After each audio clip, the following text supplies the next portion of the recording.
The aviation maintenance environment is biologically hostile. Technicians operate inside a constant barrage of kinetic and acoustic energy. To survive and function in this space, you rely on the human ear, a highly sensitive biological transducer designed for a much quieter world. This transducer performs two distinct jobs. First, it captures airborne acoustic energy and converts it into neurological data the brain can process as sound. Second, it acts as an onboard gyroscope, continuously calculating your spatial orientation, physical balance, and acceleration. Both of these critical systems are housed together within the exact same fragile anatomical structure. Operating safely on the flight line requires a strict understanding of the mechanical limitations of this biological sensor. When you push it past its design limits, it breaks. This diagram of the human ear maps the physical pathway of sound. The outer ear acts as a funnel, capturing sound waves and directing them straight down the auditory canal to the tympanic membrane. At the tympanic membrane, or eardrum, those acoustic waves are converted into physical vibrations and passed into the middle ear. Here, three tiny bones known as the ossicles receive the vibration. They act as a mechanical lever system, amplifying the force of the sound before transferring it to the inner ear. Because this amplification can be dangerous, the middle ear comes equipped with a built-in defense mechanism called the acoustic reflex.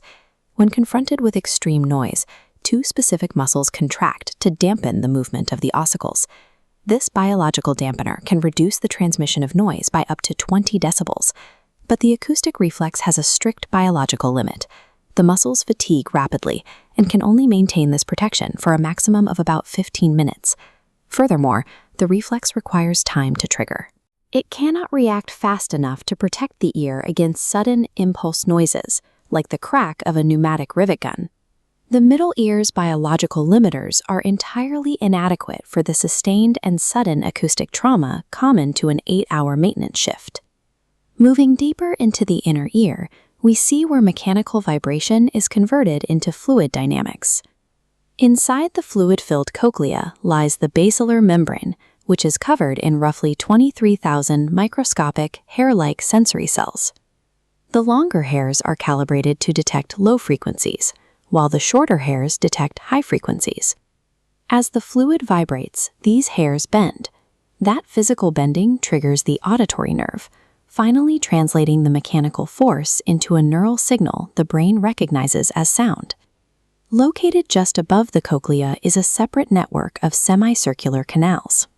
The movement of fluid through these specific canals provides the brain with its understanding of balance and exact XYZ spatial orientation.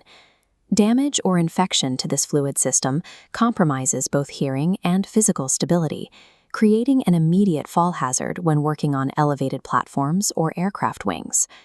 There is a dangerous assumption among technicians that severe hearing loss is an unavoidable symptom of aging. The data shows otherwise. This graph illustrates presbycusis, natural, age-related hearing deterioration. It targets high-pitched sounds first, beginning in your 30s, declining at a slow, predictable rate. This sharp drop represents noise-induced hearing loss, or NIHL, a completely separate, highly aggressive pathology.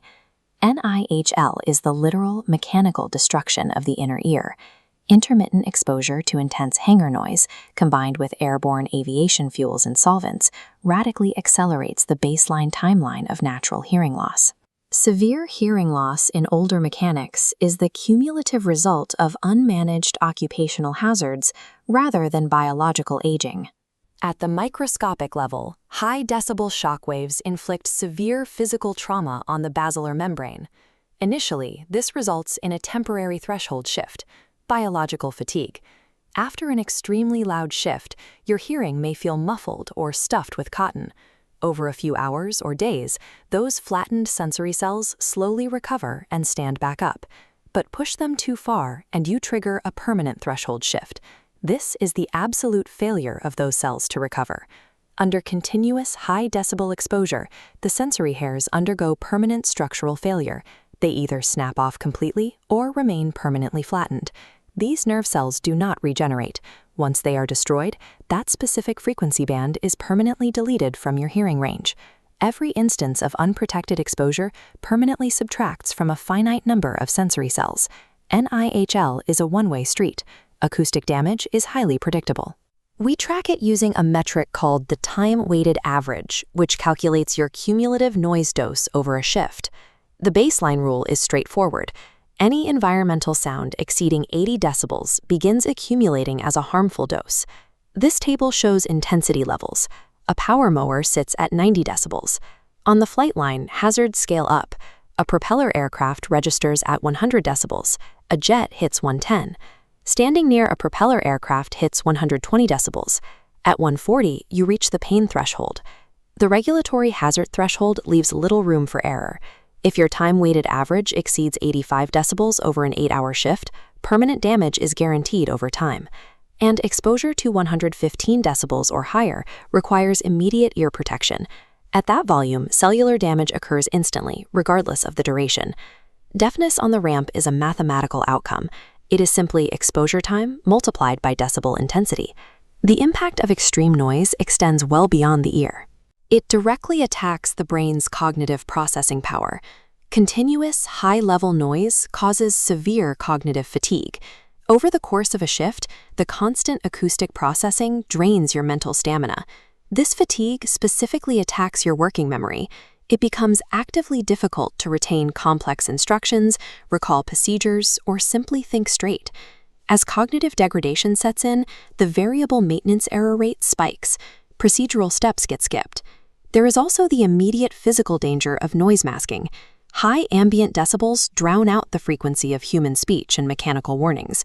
If the roar of an APU masks the sound of an approaching ground vehicle, your acoustic early warning system is neutralized. Unmanaged noise degrades your situational awareness.